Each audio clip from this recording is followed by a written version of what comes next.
आगे का टॉपिक लेने से पहले हम लोग कुछ बेसिक चीज़ों को जान लेते हैं।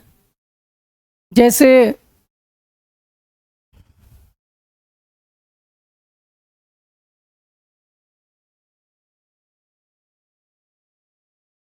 विद्युत धारा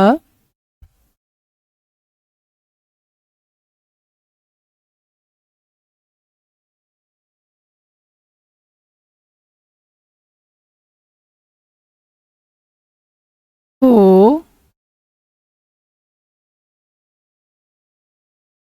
मापने के लिए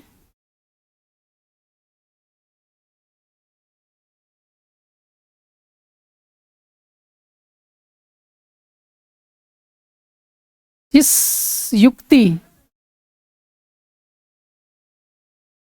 का प्रयोग करते हैं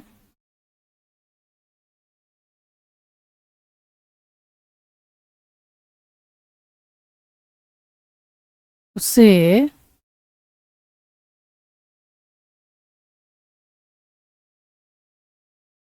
एमीटर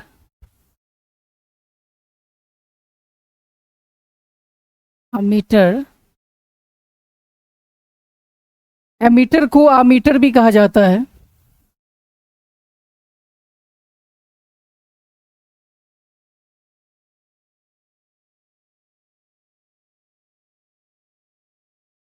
विद्युत धारा को मापने के लिए जिस युक्ति का प्रयोग करते हैं उसे एमीटर या आमीटर आमीटर से भी हम लोग कह सकते हैं, पुकार सकते हैं, कहते हैं।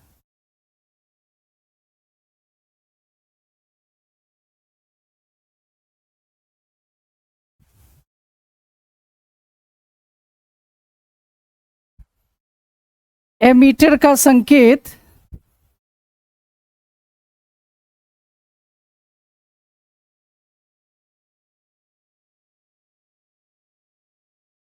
एमीटर का संकेत ए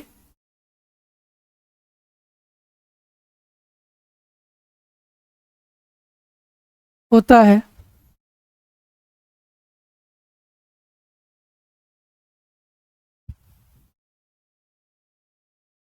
इससे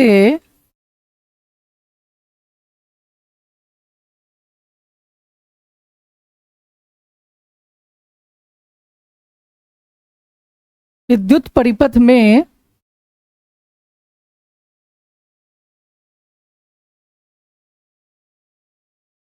श्रेणी क्रम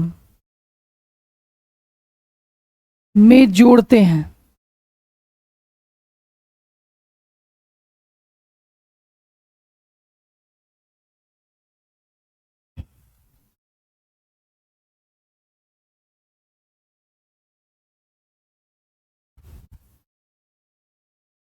एमीटर एम्पियर में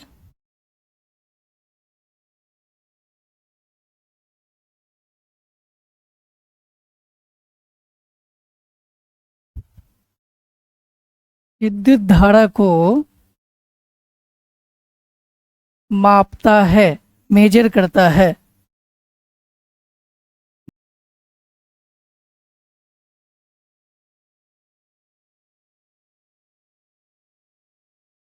एम्पियर से छोटे मात्रक भी होते हैं विद्युत धारा के, जैसे मिली एम्पियर। 1 मिली एम्पियर बराबर होता है 10⁻³ एम्पियर। इसी तरह 1 माइक्रो एम्पियर बराबर होता है 10⁻⁻6 एम्पियर।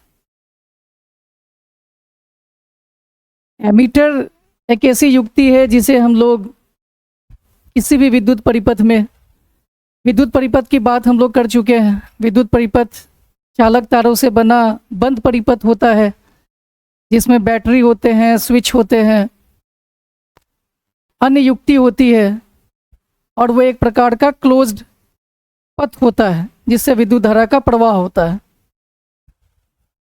एमीटर को विद्युत परिपथ में श्रेणी क्रम में जोड़ते हैं।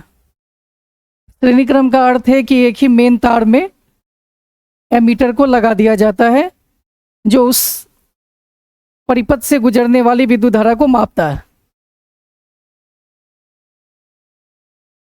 नेक्स्ट टॉपिक है हमारा वोल्ट मीटर।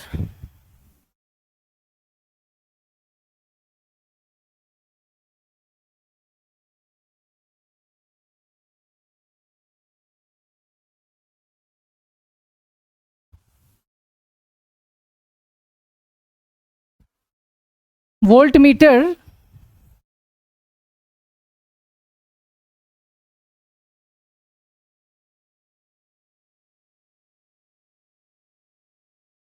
वोल्टेज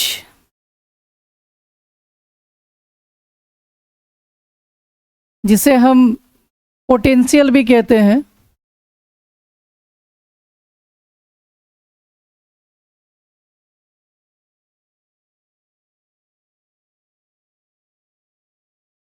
या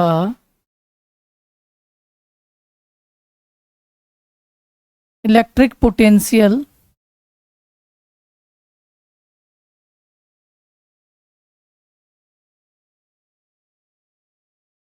हिंदी में विद्युत विभव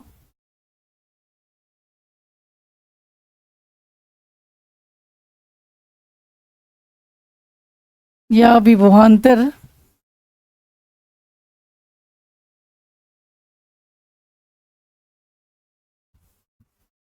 को मापता है।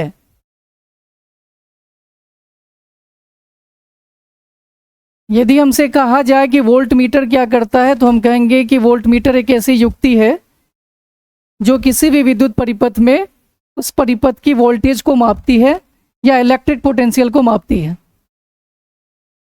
इसे हिंदी में हम विद्युत विभव कहते हैं या विभवांतर कहेंगे। वोल्ट मीटर को किसी भी विद्युत परिपथ में समांतर क्रम या पार्श्व क्रम में जोड़ते हैं, जिसे अंग्रेजी में पैरेलल कॉम्बिनेशन कहते हैं।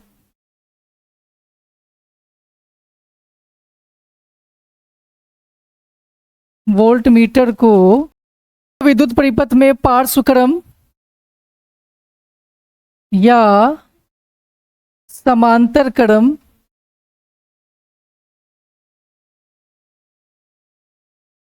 से अंग्रेजी में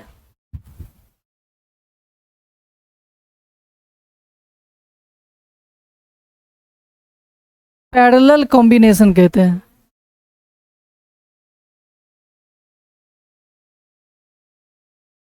में जोड़ते हैं या संयोजित करते हैं।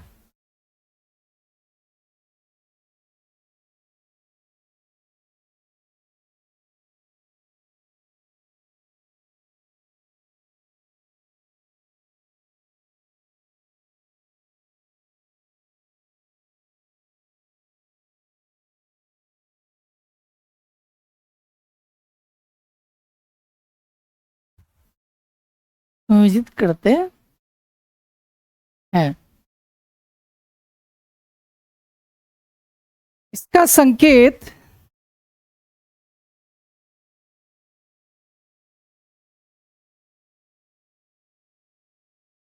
भी होता है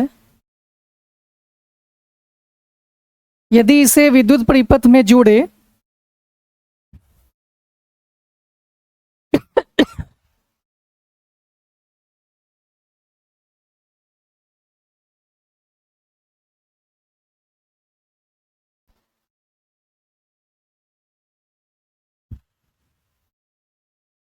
तो इस तरह जोड़ते हैं समांतर क्रम में, पैरेलल कॉम्बिनेशन में।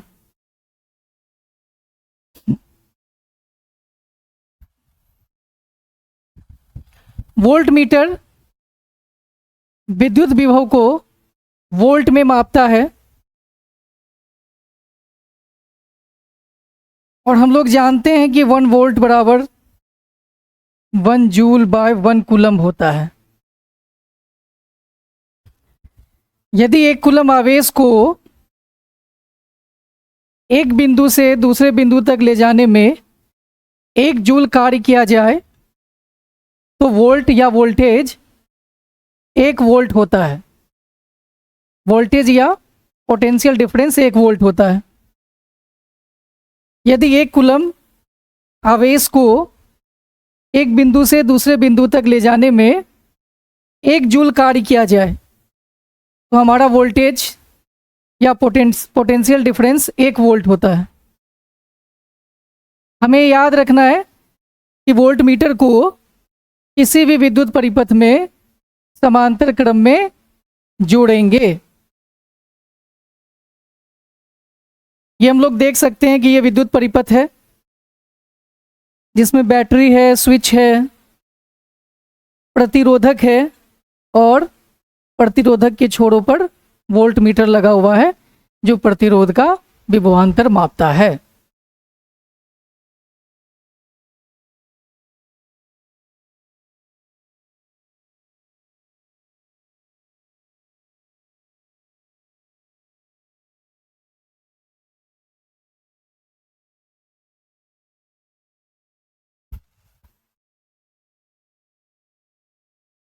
विद्युत धारा के बारे में भी हम यही जानते हैं कि 1 एम्पियर बराबर 1 कूलम बट्टा 1 सेकेंड होता है।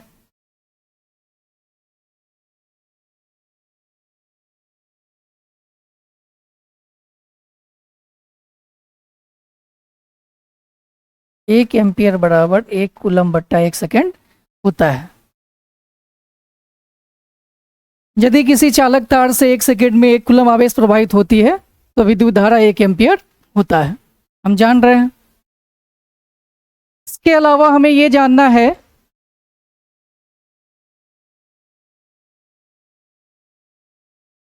कि इलेक्ट्रॉन का प्रवाह विद्युत धारा कहलाता है।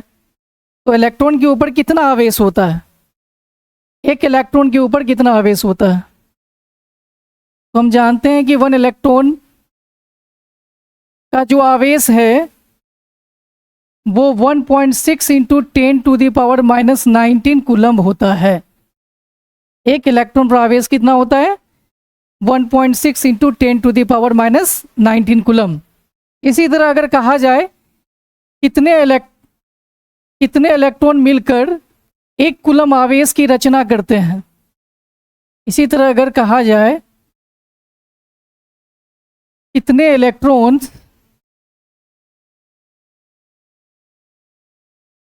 1 कूलम आवेश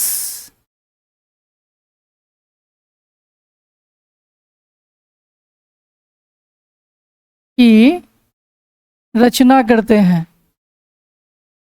या कितने इलेक्ट्रॉन मिलकर 1 कूलम आवेश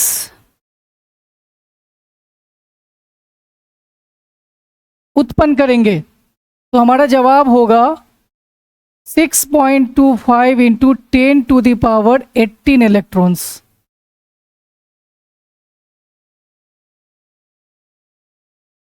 6.25 इंटू 10⁻18 इलेक्ट्रॉन्स।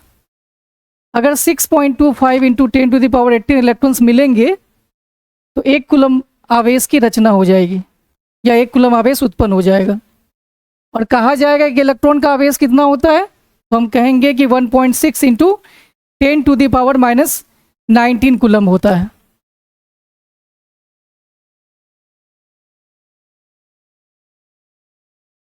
नेक्स्ट टॉपिक है हमारा अगला, प्रतिरोध के बारे में जानेंगे कि जब किसी चालक तार से विद्युत धारा प्रवाहित होती है तो चालक तार के अंदर यह गुण होता है कि वो अपने से होकर जाने वाली विद्युत धारा का विरोध करे। यहाँ हम देख भी सकते हैं कि किसी चालक द्वारा विद्युत धारा के प्रवाह का विरोध प्रतिरोध कहलाता है। अगर किसी चालक तार से विद्युत धारा प्रवाहित होती है और चालक तार विद्युत धारा के प्रवाह का अपोज करता है तो हम कह सकते हैं कि वह प्रतिरोध है। प्रतिरोध को अंग्रेजी में रेजिस्टेंस कहते हैं, इसलिए प्रतिरोध का सिंबल R होता है। यदि हम इसके एसआई मात्रक की बात करेंगे तो इसका एसआई मात्रक ओम होता है। ओम का सिंबल ऐसा है, इस तरह हम लोग ओम लिखते हैं। एक बहुत बड़े वैज्ञानिक थे जिनका नाम था जॉर्ज साइमन ओम, वो जर्मनी के वैज्ञानिक रहे हैं। तो उनके सम्मान में ही प्रतिरोध का ऐसा मात्रक ओम रखा गया है। यदि हम लोग प्रतिरोध के सूत्र की बात करें, फॉर्मूला की बात करें, प्रतिरोध का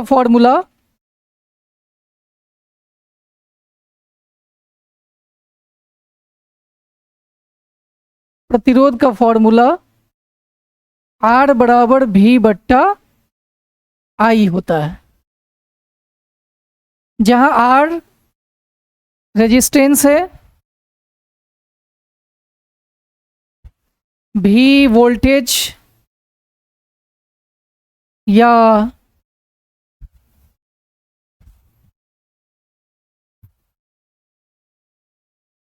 इलेक्ट्रिक पोटेंशियल या पोटेंशियल डिफरेंस।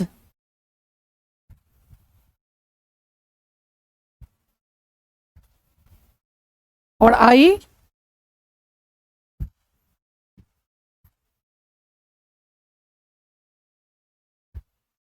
इलेक्ट्रिक करंट को दर्शाता है।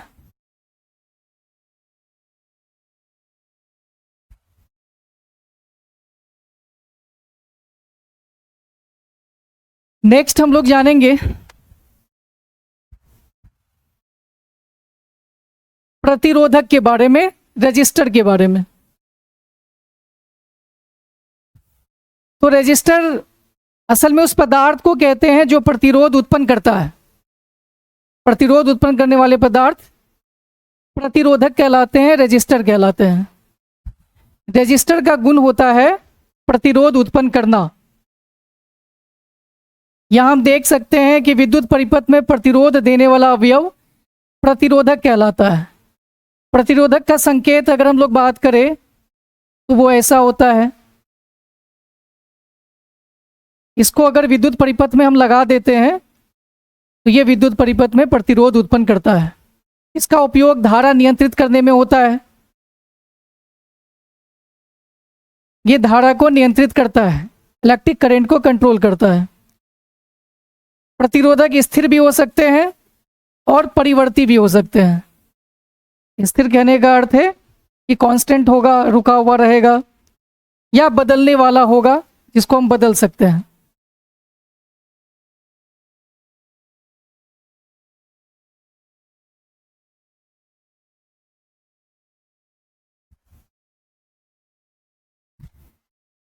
नेक्स्ट टॉपिक है हमारा प्रतिरोधकता, रेजिस्टिविटी।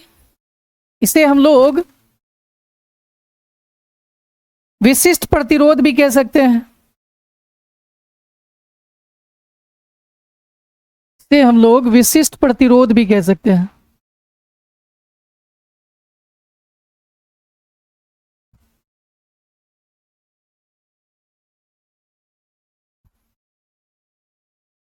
स्पेसिफिक रेजिस्टेंस,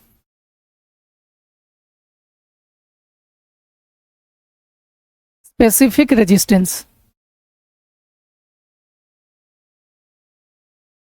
इसको हम लोग डिफाइन इस तरह कर सकते हैं कि किसी पदार्थ का जो आंतरिक गुण होता है जो प्रतिरोध को प्रभावित करता है, या हम इसको ऐसे कह सकते हैं कि किसी भी पदार्थ की जो इकाई लंबाई है,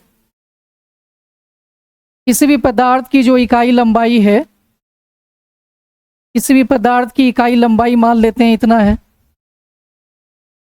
इसका जो प्रतिरोध है, इकाई लंबाई का प्रतिरोध,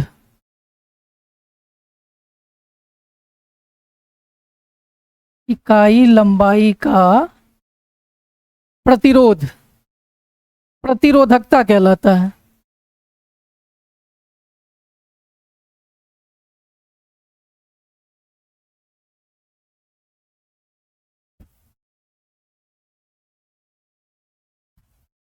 इकाई लंबाई का प्रतिरोध प्रतिरोधकता कहलाता है। अलग अलग पदार्थ की अलग अलग प्रतिरोधकता होती है। इसके सिंबल रॉ होते हैं, वो जो पी जैसे लगते हैं, लेकिन इससे हम लोग रॉ कहते हैं। ये हमारा रॉ है। एसआई मात्रक की बात करेंगे तो प्रतिरोधकता का एसआई मात्रक ओम मीटर होता है। क्या होता है? ओम मीटर। क्योंकि हम जान रहे हैं कि जो इकाई लंबाई है उसका प्रतिरोध प्रतिरोधकता है। इकाई लंबाई का प्रतिरोध प्रतिरोधकता है। तो इकाई लंबाई का अर्थ है कि मीटर, और उसका प्रतिरोध, तो प्रतिरोध का एसआई मात्रक होता है ओम, इसलिए इसका एसआई मात्रक होता है ओम मीटर। इसलिए एसआई मात्रक होता है ओम मीटर। प्रतिरोधकता के सूत्र की यदि बात करें तो सूत्र ये होता है, इसको हम जानेंगे कि ये डिराइव कहाँ से हुआ है, ये प्राप्त कहाँ से हुआ है, तो हम लोग जानेंगे थोड़ा इसके बारे में। प्रतिरोधकता का सूत्र होता है रॉ बराबर R A upon L. R resistance को बतलाता है, A area of cross section को बतलाता है, और एल चालक तार या कंडक्टर या पदार्थ की लंबाई को बतलाता है। हम जानेंगे कि ये सूत्र प्राप्त कहाँ से हुआ है, इसके बारे में जानेंगे।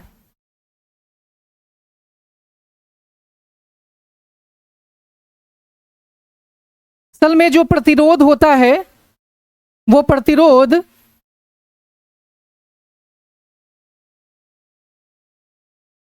किसी चालक तार की लंबाई के समानुपाती होता है। किसी पदार्थ का जो प्रतिरोध है वो उसकी लंबाई के समानुपाती होता है। इसकी लंबाई मान लेते हैं कि एल है, तो इसकी लंबाई जो एल है उसके समानुपाती होता है। इसी तरह जो प्रतिरोध है वो इस तार के अनुप्रस्थ काट के क्षेत्रफल, अनुप्रस्थ काट का क्षेत्रफल मतलब उसके किनारे का क्षेत्रफल, उसके किनारे का क्षेत्रफल जो वृत्ताकार भाग होता है उस किनारे के क्षेत्रफल जिसको ए से डिनोट करते हैं उसके व्युत्क्रमानुपाती होता है, उसके व्युत्क्रमानुपाती होता है। इसका अर्थ है कि किसी चालक तार का प्रतिरोध उसकी लंबाई के समानुपाती का अर्थ है कि यदि चालक तार का लंबाई या चालक तार की लंबाई बढ़ती है तो प्रतिरोध भी उसी अनुपात में बढ़ेगा जिस अनुपात में लंबाई बढ़ रही है, या लंबाई घटती है तो प्रतिरोध भी उसी अनुपात में घटेगी। दूसरा है कि इस तार के जो अनुप्रस्थ काट का क्षेत्रफल है जिसको एरिया ऑफ क्रॉस सेक्शन कहते हैं उसके प्रतिरोध व्युत्क्रमानुपाती होता है। इसका अर्थ है यदि किसी पदार्थ का क्षेत्रफल, अनुप्रस्थ काट का क्षेत्रफल या किनारे का क्षेत्रफल या उसकी मोटाई यदि बढ़ती है तो उसका प्रतिरोध घट जाएगा, और यदि उसकी मोटाई घटती है तो प्रतिरोध बढ़ जाएगा। फिर जब इन दोनों इक्वेशन को हम लोग देखेंगे, इन दोनों इक्वेशन को देखने पर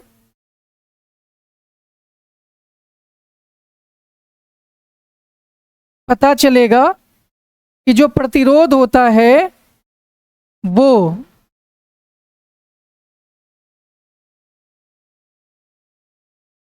इन दोनों समीकरण को हम लोग एक साथ करके एक निष्कर्ष निकालेंगे कि जो आर होगा वो समानुपाती होगा length upon area of cross section के। फिर जब हम लोग समानुपाती को हटाकर बराबर का चिन्ह लगाते हैं तो एक कांस्टेंट आता है जिसको हम लोग कहते हैं प्रतिरोधकता, रॉ, आर बराबर रॉ एल बाय ए। और फिर जब हम रॉ ज्ञात करते हैं तो एल और ए इस साइड में आ जाएगा और वो बन जाएगा आर ए बाय एल। यही जो रॉ है ये है हमारा प्रतिरोधकता, इसी को हम लोग कहते हैं प्रतिरोधकता।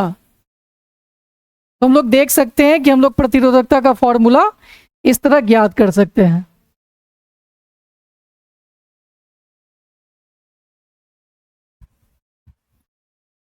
नेक्स्ट है हमारा ओम्स लॉ, ओम का नियम।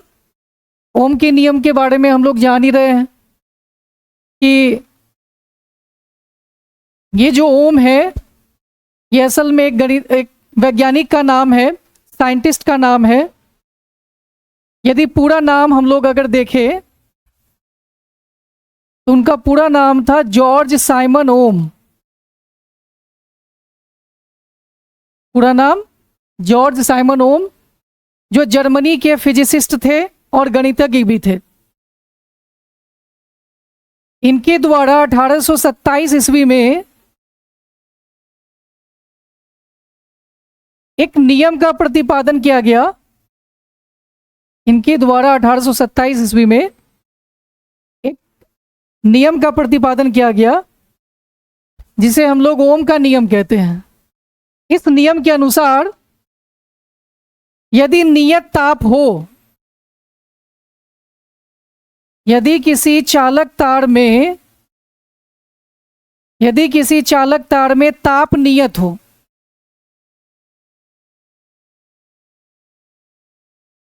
ताप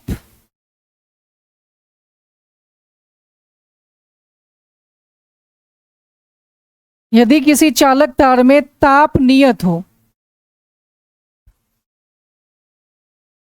तो इस चालक का जो वोल्टेज होगा वो इसमें प्रवाहित विद्युत धारा, जो इस चालक का वोल्टेज होगा वो इसमें प्रवाहित विद्युत धारा के समानुपाती होगा। लेकिन इसके लिए कंडीशन है कि ताप नियत हो, ताप कांस्टेंट हो। यदि इस चालक तार का ताप नियत है तो इसका जो वोल्टेज होगा वो इसमें प्रवाहित विद्युत धारा के समानुपाती होगा। फिर यदि हम समानुपाती को हटाकर बराबर का चिन्ह लाए तो आई के साथ एक कांस्टेंट और आ जाता है जिसे हम लोग रेजिस्टेंस कहते हैं, प्रतिरोध कहते हैं। यहां पर V वोल्टेज को बतलाता है, यहां पर V वोल्टेज को बतलाता है, I इलेक्ट्रिक करंट को बतलाता है और R रेजिस्टेंस को बतलाता है। यदि किसी चालक तार का ताप नियत हो, टेम्परेचर कांस्टेंट हो, तो उसके जो वोल्टेज होते हैं उसमें प्रवाहित विद्युत धारा के समानुपाती होता है। इसका अर्थ है कि विद्युत धारा अगर जितनी गुना बढ़ती है तो वोल्टेज भी उतना ही गुना बढ़ेगा, और विद्युत धारा जितनी गुना घटती है तो वोल्टेज भी उतना ही गुना घटेगा, उसी अनुपात में घटेगा। यहां भी हम लोग देख सकते हैं कि नियत ताप पर भी जो है वो आई के समानुपाती है, अर्थात भी बराबर आई आर। विभवांतर जो होती है वो धारा के समानुपाती होता है। इस नियम का प्रतिपादन जॉर्ज साइमन ओम के द्वारा 1827 ईस्वी में किया गया, इसलिए इसे हम लोग ओम्स लॉ कहते हैं, ओम का नियम कहते हैं।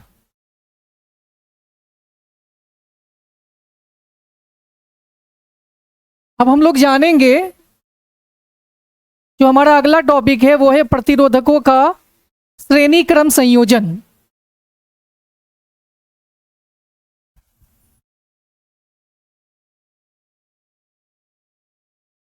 श्रेणी क्रम संयोजन, जिसे हम लोग अंग्रेजी में सीरीज कॉम्बिनेशन कहते हैं।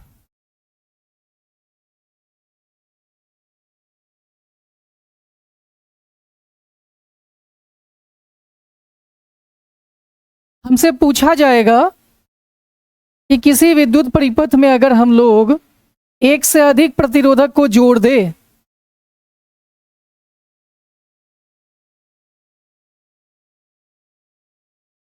और जोड़े कैसे, तो श्रेणी क्रम में, तो कहा जाएगा इन तीनों अलग अलग प्रतिरोधकों के समतुल्य प्रतिरोध क्या होगा।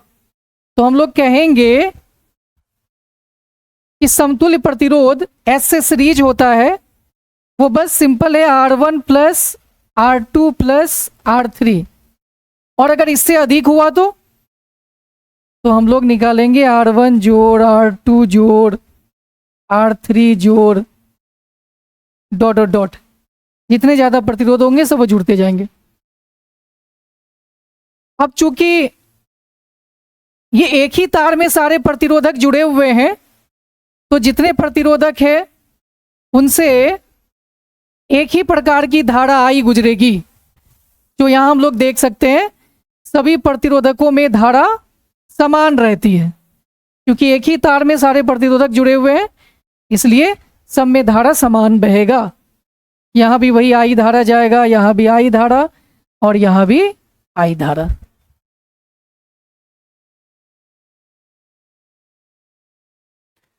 अगला टॉपिक है हमारा प्रतिरोधकों का समांतर क्रम संयोजन, जिसको हम लोग अंग्रेजी में पैरेलल कॉम्बिनेशन कहते हैं। समांतर क्रम संयोजन में क्या होता है कि एक विद्युत परिपथ होता है,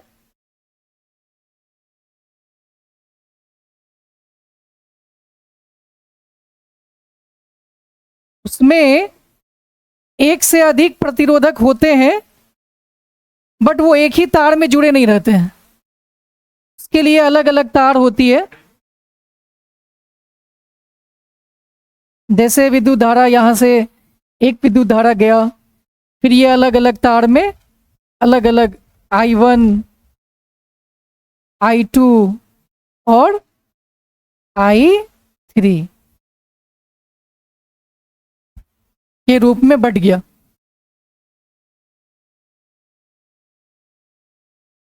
वोल्टेज की अगर बात करेंगे तो सबसे एक ही प्रकार का वोल्टेज इसमें प्रवाहित होगा।